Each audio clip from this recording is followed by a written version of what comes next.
But who is God pleased with? From a human point of view, who is God pleased with? Or what pleases God? Well, let me take you now to a verse from Hebrews 11, verse 6. It tells us clearly how to please God. Without faith, says the writer, it is impossible to please God, because anyone who comes to him must believe that he exists and that he rewards those who earnestly seek him. That's very clear, isn't it? It is by faith. It is faith that pleases God. Take hold of that. Faith is what pleases God. And we see the shepherds, don't we, responding, it would seem, immediately to the revelation they received from the angels about the Christ child, about the Messiah. They respond with faith. Now, they didn't have to. They weren't compelled to. They weren't even commanded to.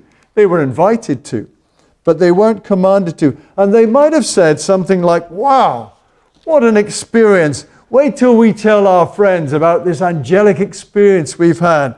But first, let's put the kettle on and think about it. And maybe they would have said, let's go along in the morning and see, but after a good night's sleep. They could have procrastinated. They could have put it off.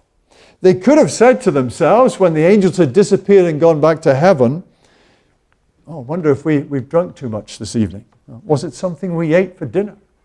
Have we just had a hallucination?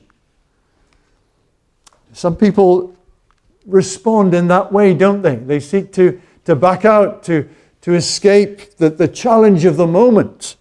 I was watching an atheist on YouTube. He was asked, what would convince you? What could convince you that there is a God? And he replied, I don't think there's anything that could convince me. I don't think there's any evidence. And then he was asked again, what if you had an unmistakable experience from God, like your name emblazoned in the sky from God?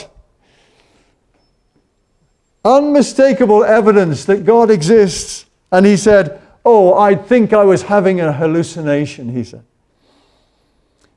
I think loads of people dismiss those clear moments when they know God is real and he is calling them and making a claim upon their lives, but they will push him away.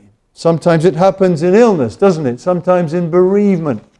And people have a deep sense of their need of God, but they let it pass. They let it drift away. They dismiss it. Instead of taking hold of those moments like the shepherds, taking advantage of that revelation and responding with faith.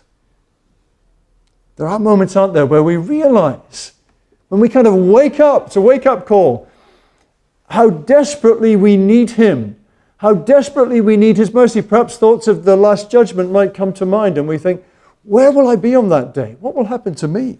What will he say to me? Will I have a leg to stand on? And we wonder what might become of us